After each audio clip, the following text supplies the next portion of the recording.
Rota do Sabor. Patrocínio Sebrae, a força do empreendedor brasileiro.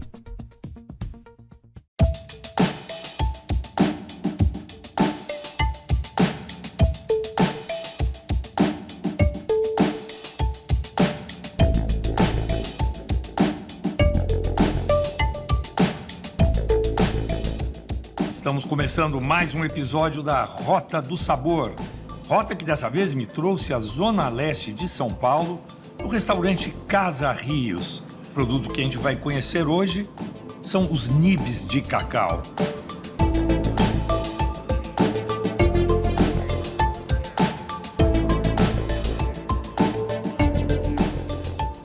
Eu adorei essa organização que vocês fizeram aqui com esse balcão. Da cozinha aberta, lindo, né? A gente quis justamente incentivar essa comunicação da equipe de cozinha com os clientes, da equipe de cozinha com o salão, para que todo mundo entenda que é uma engrenagem, né? Nada acontece sem o outro. E no caso, essa cozinha com esses fornos é uma coisa apetitosa, à parte, assim, né? né? Para sentar no balcão e ficar sentindo calor e vendo a chama, né? Eu sou fascinado. É muito legal, traz uma memória afetiva para todo mundo. Acho que o brasileiro, no geral, tem uma conexão com o fogo, né? E aqui fora tem jabuticaba. Tem jabuticaba, tem umas pequenininhas. Ainda não estão... Não. Tá boa já. Tá boa? Ela aqui não consegue explorar o máximo dela por estar num ambiente fechado. A gente quis justamente ter um ambiente de jardim, mas também sem perder ele por conta de chuva e tudo mais. Lá dentro o salão é um pouco mais sóbrio, né? É. Cores mais escuras e tal. Né? Aí a gente vem aqui para fora, comer jabuticaba no pé. É outro astral mesmo. É outro astral, Totalmente. é outro astral. Rodrigo tá aí, né? Rodrigo tá. Vamos. Até acho que ele é a pessoa perfeita para te falar sobre os fornos, porque ele desenhou junto com o Márcio, dono da Forno Santo, cada detalhe. Eu vou tomar um vinhozinho lá no balcão, então, enquanto vocês me contam. Combinado. Vamos voltar para lá? Eu vou roubar aqui mais uma jabuticaba no caminho, que ela tá brilhando, olha.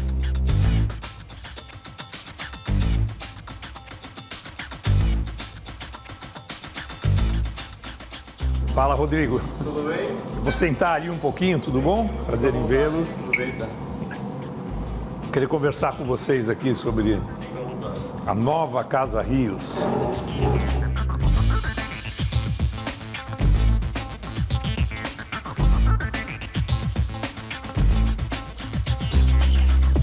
A gente está na zona leste de São Paulo, que não é o lugar mais de maior concentração de grandes restaurantes, mas é um lugar que tem um movimento grande de restaurantes, né? Sim. Não os mais famosos da cidade, mas tem uma crescente muito grande ultimamente, né? Foi justamente, acho que esse nicho que o Rodrigo observou quando ele abriu o Rios.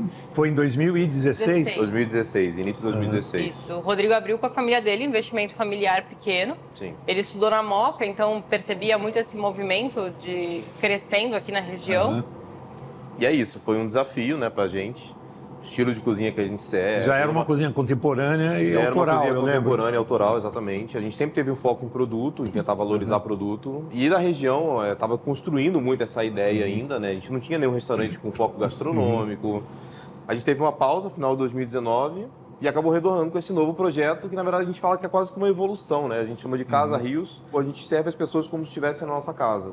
Esse lugar, basicamente, que você está sentado, que é o nosso balcão, a gente fala que é onde a gente gosta de receber os amigos, é onde a gente gosta de fazer coisas especiais, esse contato com as pessoas, a gente poder contar um pouquinho da nossa história, da gente contar um pouquinho do que é a casa pra gente, o conforto, o aconchego que a gente quer trazer, de realmente parecer uma casa, de realmente parecer, e foi realmente, todos os detalhes pensado como se fosse algo nosso, assim, recebendo as pessoas na nossa casa. A gente quis quebrar a barreira que tinha, principalmente no primeiro restaurante, desse contato com o cliente, né? A gente sempre investiu em produto e é difícil investir em produto quando você não tem um cliente que entende o produto, né? Pegar de um pequeno produtor, existe uma logística, existe um custo, bem ou mal o mercado está muito moldado para que seja muito mais fácil você pegar de grandes, né?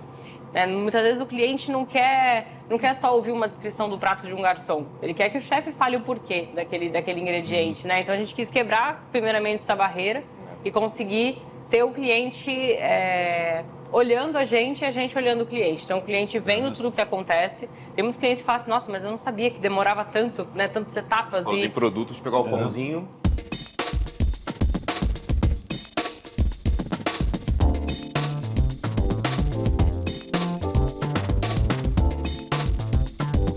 A primeira idealização que a gente teve do restaurante foi o couvert, e uma coisa que eu falei que eu não queria que faltasse é um pão assado na hora.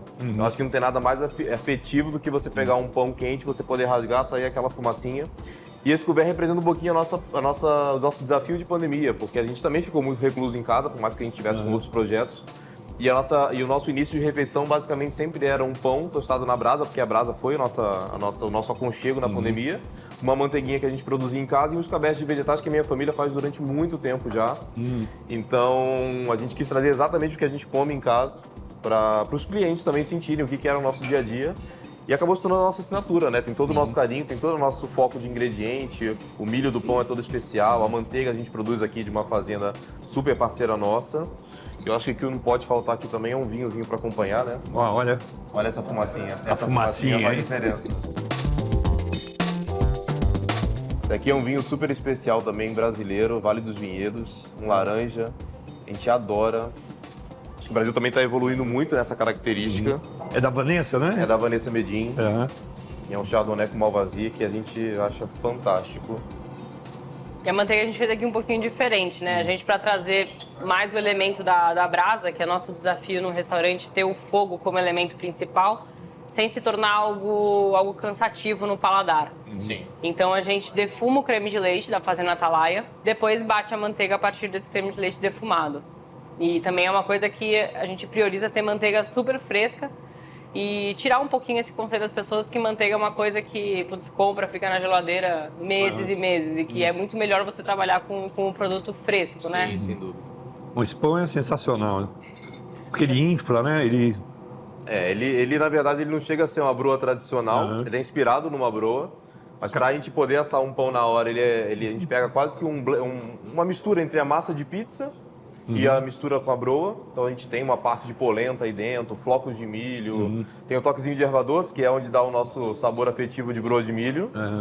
E pra gente conseguir fazer isso, exatamente, a brincadeira dele era isso. Esse pão ele assa em 1 minuto e meio, então precisa ser muito trabalhado assim a receita dele para poder dar certo. Ele conseguir inflar e também Exato. conseguir assar por completo, né? Exato.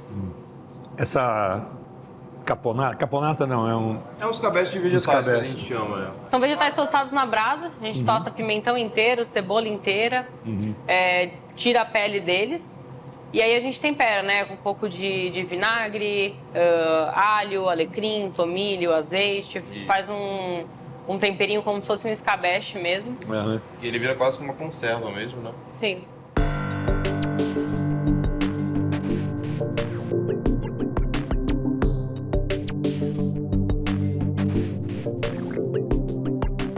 Vocês tiveram uma formação diferente, né, na cozinha, né? Sim. Os dois são da praia, mas diferentes. Ele é do Rio, carioca. Eu sou de Santos. Mas a minha história ela não começa na gastronomia. Eu trabalhava em empresa, trabalhava em área fiscal tributária de uma empresa de montadora de trator agrícola.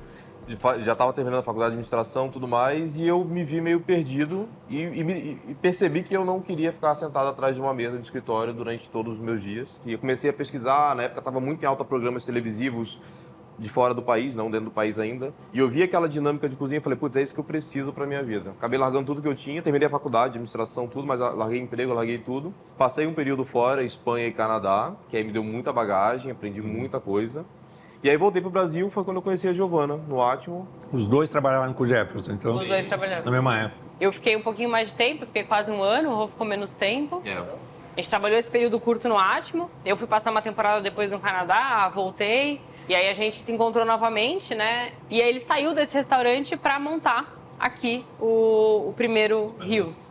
Então a gente começou a mergulhar juntos nessa parte de pesquisa. E foi algo que a gente falou assim, não, a gente precisa falar do que está perto das pessoas, né? A gente está na Zona Leste, que já é a parte mais próxima desse interior, né? A gente já está nessa saída, assim, de São Paulo, já tem muita coisa na Grande Leste acontecendo que não chega para as pessoas que estão aqui.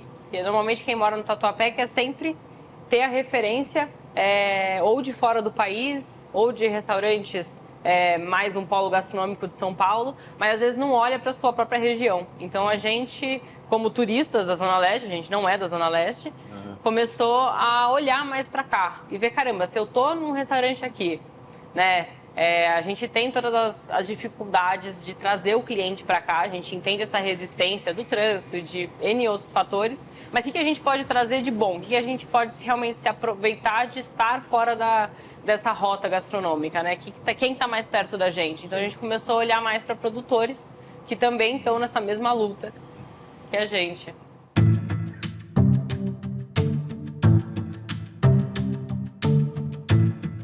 Nosso personagem do programa de hoje serão os nibs de cacau, que eu sei que vocês têm uma sobremesa incrível com isso. Vou querer que vocês falem, mostrem, vou querer experimentar. Claro. Mas antes disso, eu quero comer algumas outras coisinhas do restaurante para que o pessoal que está em casa também conheça um pouco mais de vocês. Legal. Posso sentar numa mesa, de repente? Pode, a gente leva A gente as coisas continua lá. conversando lá e experimenta as coisas lá. Combinado. Combinado. Já levo pra você.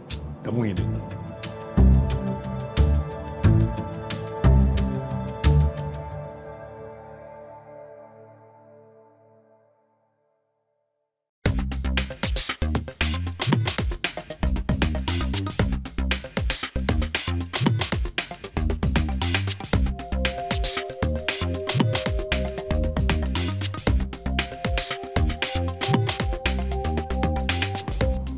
Uau! Chegamos. Tudo ao mesmo tempo agora. Eu tô adorando isso. Assim que é bom, né? Maravilha. Bom, vou começar pelo pastelzinho de angu, que acho que é uma das nossas paixões aqui, um trabalho de pesquisa que a gente faz principalmente com a cozinha caipira, com a cozinha do interior. E a gente fez questão de trazer o pastel de angu porque é um pastel que não é tão consumido aqui no Brasil, é o nosso originário. A gente acabou utilizando o pastel de feira, que é um pastel que chegou muitos anos depois, com a imigração japonesa e tudo mais. Mas o nosso tradicional mesmo da cozinha bandeirante é o pastel de angu. E a gente faz ele recheado com queijo trilha, que é da Fazenda Atalaia, e uma compotinha de cebola com melado de cana para acompanhar ele, que a gente acha que é o nosso xodózinho de entrada aí. E aí tem dois pratos aqui, deixar a Giovana falar um pouquinho deles agora. Tem o ovo, a gente trouxe o ovo do primeiro restaurante, já foi um prato que passou por algumas evoluções.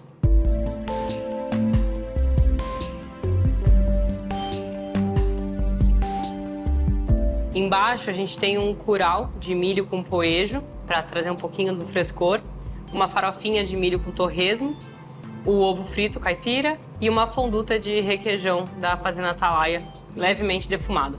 Aí a gente finaliza com brotos, flores, um pouquinho de pimenta.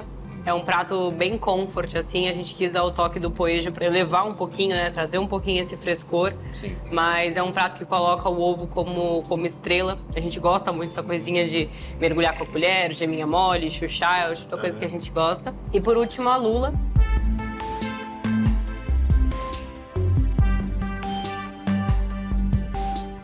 A gente faz ela numa peneira de inox, encostada na brasa, então é muito rápido o cozimento, ela fica super al dente e passa bastante o sabor da brasa sem também ser aquela coisa excessiva que a gente fala desse sabor defumado maçante. Por baixo tem um vinagrete de vegetais tostados em amendoim e acompanha um arro branco de amendoim, alho assado, um pouquinho de balsâmico.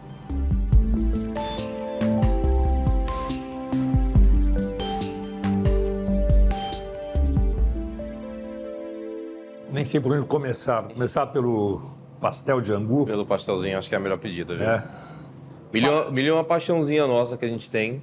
A gente já teve de tudo no restaurante, sobremesa, o nosso couvert, a nossa broa que você comeu de entradinha, tem milho. A gente entende que milho é um produto muito, muito forte em América do Sul, como geral, e Brasil principalmente. Quando a gente fala de interior, né, muitos pratos são à base de milho, polenta, enfim. Pra gente é muito bom ver achar um produtor que trate como um produto, né, não como uma commodity. Que pra gente... E vocês acharam? Achamos.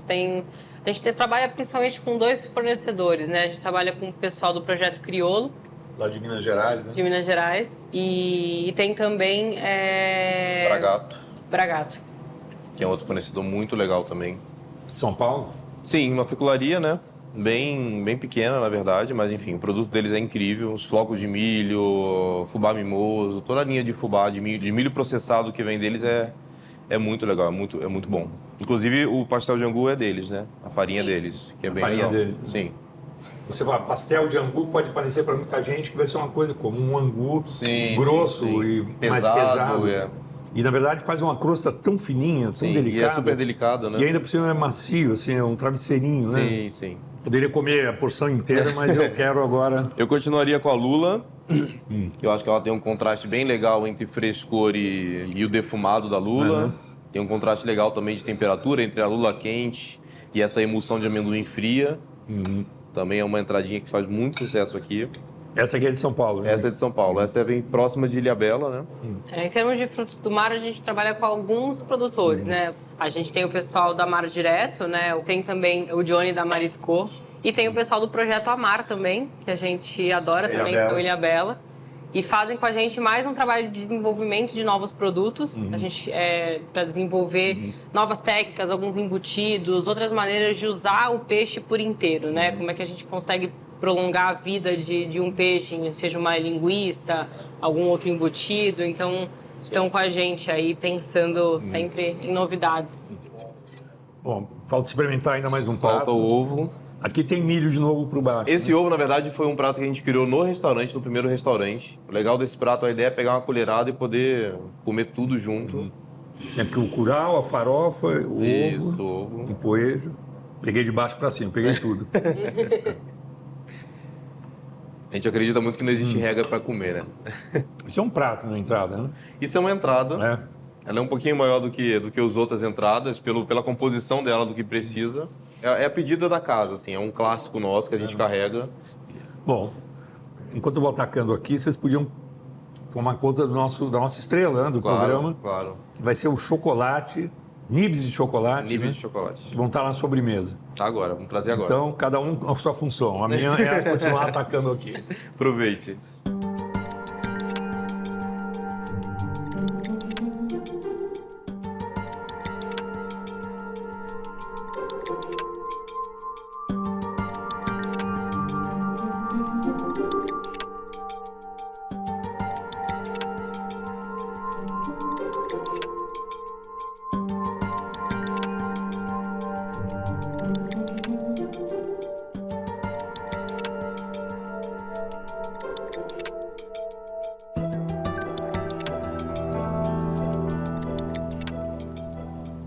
Chegamos com ele. Opa!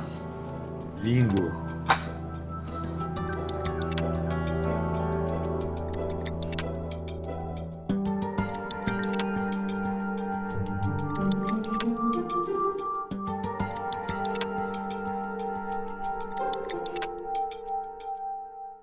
Nossa Senhora! Bom, isso aí a gente quis fazer uma sobremesa que valorizasse o cacau por completo, né? A gente usa tanto o nibs quanto parte aí em chocolate também. Mas todas as três preparações a gente usa o nibs processado e ajudando na composição do sabor. A gente pega o chocolate da Mestiço, que é um parceiro nosso na parte de nibs e chocolate. A gente usa um chocolate deles, uma variante que é o Bonança, que é uma variedade extremamente frutada, né?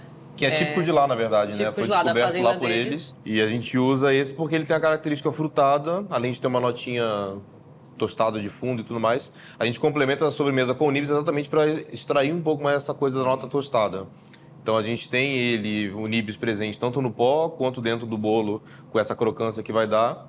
E também complementando um pouquinho de sabor tanto na calda quanto no mousse. Ele ajuda a dar essa composição de sabor que a gente coloca. A nossa ideia, a valorização do produto aqui é focar 100% em chocolate. Não no chocolate ao leite que as pessoas estão acostumadas, mas como é um cacau super delicado que é utilizado aqui, ele não chega a ser amargo ao ponto de incomodar. Então mesmo 70% aqui, ele cai super aveludado no paladar. Vamos ver se ele é tão suave assim, como você disse. A ideia da sobremesa, a gente serve a mousse fria e o bolo e a calda morna. O bolo leva pouquíssima farinha. Mas esse produto em específico, ele tem uma característica muito forte de ser as notas mais frutadas do cacau dele, né? E a gente sentia a falta, a necessidade de ter uma sobremesa 100% de chocolate mesmo, né? Que a gente pudesse extrair o sabor do chocolate no mesmo chocolate, em notas diferentes de sabor. E aí foi quando a gente desenvolveu ela. Sai super bem, né? As pessoas adoram no final. Foi um ponto de de discordância nosso até, de ter essa dúvida de vou vender uma sobremesa com chocolate mais amargo, quanto que isso vai ser decisivo assim, para a venda, quanto que as pessoas vão se negar a consumir.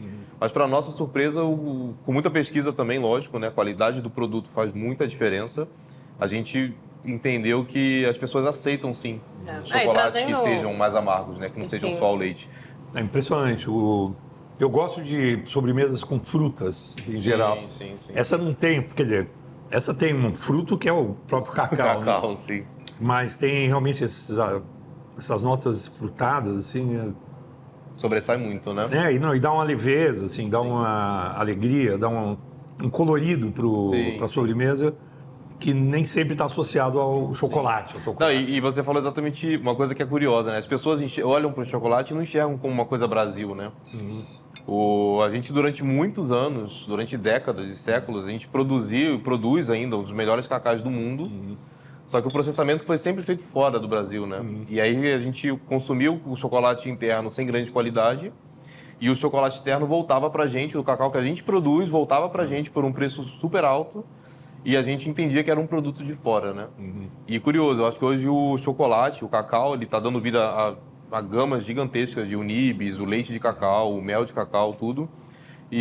Mas o chocolate hoje eu acho que é uma coisa muito representativa já para o brasileiro. As pessoas já conseguem olhar e enxergar que não vale você gastar o que você gasta muitas vezes no importado e você consegue por menos ou igual valor um chocolate de muito maior qualidade produzido e consumido aqui no país, né?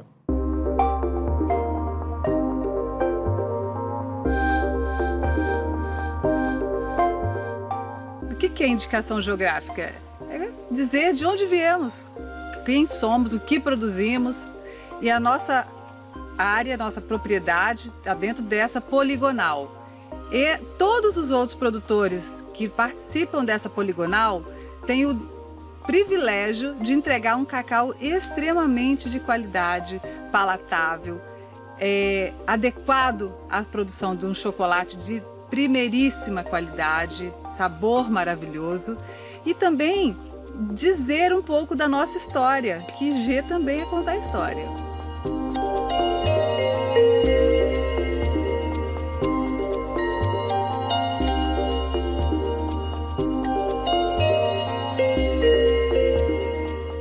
Não, é um produtão de perto, né? Às vezes a gente não enxerga, a gente não consegue olhar para dentro do Brasil e enxergar o que tem, né? Assim, cada região, cada lugar tem produtores tão valiosos e climas, microclimas e produtos tão especiais. A gente entende que nós, como donos de restaurante, a gente tem quase que uma obrigação também de buscar isso no mercado, né? Nós somos incentivadores desses pequenos produtores. Lógico que a gente tenta sempre passar isso para o nosso cliente, mas é um trabalho longo, né? Consistência e de fazer essas pessoas acreditarem no trabalho delas, porque só assim a gente consegue resultados como esse, assim, sabe? De um produto de excelência no final. E isso se dá um trabalho de anos, né? Anos e anos e anos de pesquisa e desenvolvimento, não nosso, mas do próprio produtor, para elevar a qualidade do produto ao que ela é hoje, né? Cada vez mais acostumando a cabeça do público a olhar para dentro, né? Não tanto para fora, como é o caso do cacau. Hoje em dia a gente já não consegue entender um restaurante que usa cacau, chocolate importado, né? Com a variedade que a gente tem aqui, de altíssima qualidade, e da gente começar a acostumar cada vez o nosso público a comprar de dentro, a entender, a valorizar o que está aqui. O restaurante tem uma missão importantíssima como formador de opinião, tanto em relação aos produtores, quanto em relação aos consumidores. Claro. Porque você tem que apoiar o produtor e estimular e, inclusive, sugerir coisas e, ao mesmo tempo, explicar para o consumidor por que aquilo é bom, né? Então, hoje a gente está aqui no Casa Rios, na Zona Leste de São Paulo, que é um desses restaurantes que dá o exemplo de como se abastecer dos produtores locais, regionais, como valorizar os produtos de raiz aqui do Brasil, podem levar a uma cozinha melhor, a uma gastronomia melhor e a um mundo melhor. Com isso a gente vai ficando por aqui, nessa edição do Rota do Sabor. Semana que vem vai ter mais. Até lá. Saúde. Obrigado. Obrigado a vocês.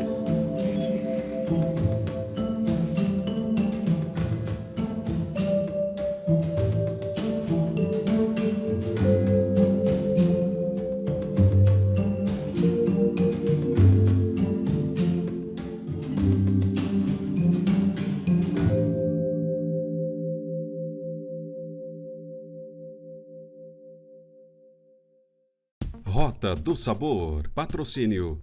Sebrae, a força do empreendedor brasileiro.